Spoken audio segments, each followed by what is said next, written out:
Over the next 3 episodes, I will be talking about 3 rules which I like to call controlling the process. And the first of those is Rule 23, which relates to exceptions and striking out applications. Now, there are 2 types of exceptions. The one is lacking the averments necessary to sustain a cause of action or a defense. Basically, that relates to legal insufficiency.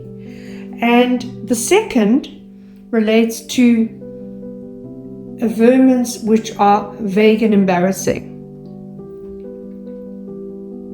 Now, let's deal with the first one.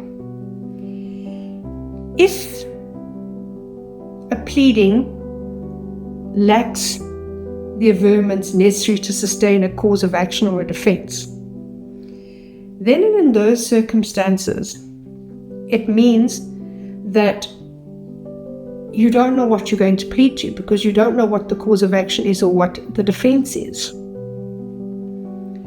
For example, let's assume that somebody pleads that you have breached the contract between the parties, but doesn't plead whether the contract is oral or written, the essential terms of the contract, or how the breach came about. There's nothing in there to sustain the cause of action. This type of exception does not require you to give notice. You can simply bring an application for exception or an exception application, and you need to bring that within the period of time allowed to file the next pleading. If you don't do that, then you have lost your chance. When it comes to an exception relating to vague and embarrassing, in those circumstances, you would need to file notice to remove cause of complaint. And in that notice, you would specify what it is that you allege is vague and embarrassing, and afford your opponent a period of 15 days within which to rectify the situation.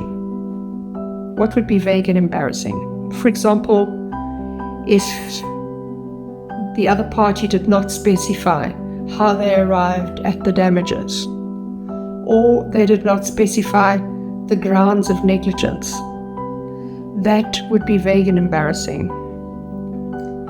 Please note that when you are bringing an application for an exception based on the fact that the pleading is vague and embarrassing, you must show prejudice. So it's not sufficient just to itemize what it is that's vague and embarrassing. You have to show what prejudice there would be to you. Generally speaking, when the opposing party receives a notice to remove cause of complaint, an amendment follows. So that is the general course of action. Not always, but general. Let's move to striking out. Now, striking out would take place in circumstances where there is material in the pleading that is scandalous, vexatious, or irrelevant. Maybe the party pleads that they contracted with the defendant who's a known fraudster and somebody that never pays his debts. Now, that would be matter which you could ask to be struck out. Again, in these circumstances, you would need to give notice to remove cause of complaint, and also you would need to show prejudice relating to that which you want to have struck out. So what I've given you today is the contents and the procedure relating to Rule 23.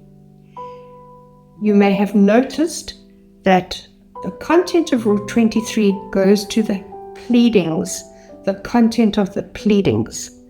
That is when you will utilize Rule 23. It's been such a pleasure to share this pause with you today. Remember, your voice matters. So don't forget to like, subscribe, and tap the bell for the next tea adjournment.